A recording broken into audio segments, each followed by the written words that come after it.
Bonjour à tous, au menu de ce lundi, la Renault Twingo Z2, l'Audi e-tron Sportback S et pour finir, 3 Bugatti que vous ne verrez jamais sur la route.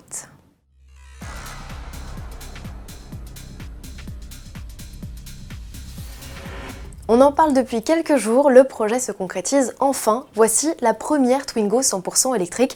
C'est la petite sœur de la Zoé et à ce titre, les deux modèles partagent la même mécanique. On retrouve sous le plancher de coffre de la mini citadine un bloc de 60 kW, l'équivalent de 82 chevaux, alimenté par une batterie de 22 kWh située, elle, sous le siège avant. Pensée dès sa conception en version zéro émission à l'échappement, la Twingo Z2 reste une propulsion donc avec un excellent rayon de braquage. Comment différencier ce modèle des autres versions de la gamme? Revue de détail avec le reporter d'AutoPlus, Stéphane Martin. Alors extérieurement, il faut un œil averti pour distinguer cette Twingo Z2 100% électrique de ses équivalentes thermiques. On note le stripping bleu spécifique, le petit logo sur le montant que l'on retrouve également à l'arrière, les jantes avec le petit cerclage bleu et à l'avant donc la calandre avec ici des éléments en bleu qui sont spécifiques à cette version haut de gamme intense. Cette Twingo Z2 reprend quasi à l'identique l'habitacle d'une Twingo classique. On retrouve donc le même espace à bord, notamment aux places arrière et à l'avant. On retrouve ici l'écran tactile de 7 pouces propre aux versions haut de gamme intense que nous avons ici. Seule différence notable, la présence de ce levier de vitesse avec ici un mode B. B pour le système de régénération d'énergie au freinage que l'on peut adapter dans cette Twingo selon 3 modes. Autonomie annoncée de cette Renault Twingo Z2, 180 km selon le nouveau cycle WLTP ou 215 km avec le mode éco enclenché.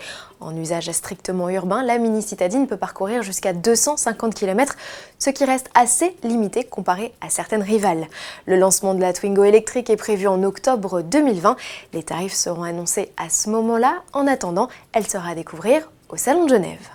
Sur le stand Audi, aux côtés de la nouvelle A3, on découvrira en Suisse une e-tron Sportback S. Cette déclinaison embarque non pas 2, mais 3 moteurs, une première sur un modèle de grande série. Un bloc de 169 chevaux se charge d'entraîner l'essieu avant, tandis que 2 moteurs de 133 chevaux chacun s'occupent des roues arrière. Au total, l'e-tron S développe 435 chevaux et jusqu'à 503 chevaux avec le mode boost activé. L'avantage de cette configuration, Audi n'a pas eu besoin de recourir à un différentiel mécanique. AutoPlus a déjà pu prendre le volant d'un prototype et s'est bien amusé à faire joyeusement dériver son train arrière.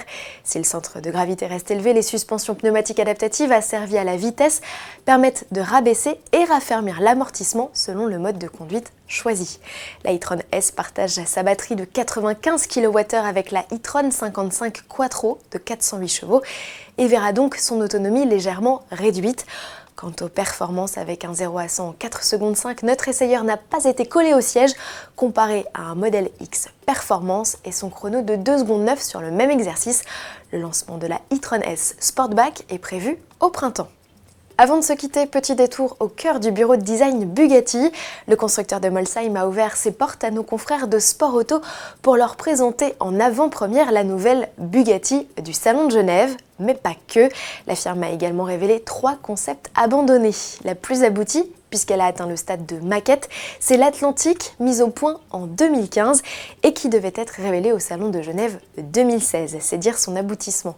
L'affaire du Dieselgate, éprouvant financièrement pour le groupe Volkswagen, aura eu raison de son avenir. Dommage, elle s'annonçait comme la moins chère au catalogue, avec un prix de base fixé à 1 million d'euros et un V8 4 litres de seulement 507 chevaux sous le capot. Tout aussi désirable, la W16 coupée Rembrandt, elle aurait dû être la véritable voiture noire.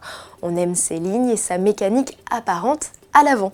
Si le concept mis au point en 2016 a aussi séduit Stefan Winkelmann, arrivé à la tête de la marque en 2018, son pragmatisme ne l'a poussé qu'à retenir une idée, celle de faire revivre la Type 57 SC Atlantique détorée, mais sur la base technique d'une Chiron.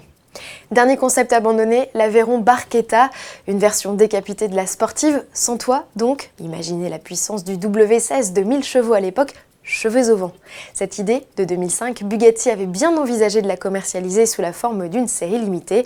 Pari visiblement trop osé, depuis, Lotus, Ferrari ou McLaren ont repris l'idée à leur compte en lançant respectivement les 2 et 311, Monza SP ou encore Elva. Ne manquez pas la révélation de la DS9 dès 17h ce 24 février sur autoplus.fr. Elle sera bien sûr la star du JT du 25. À demain.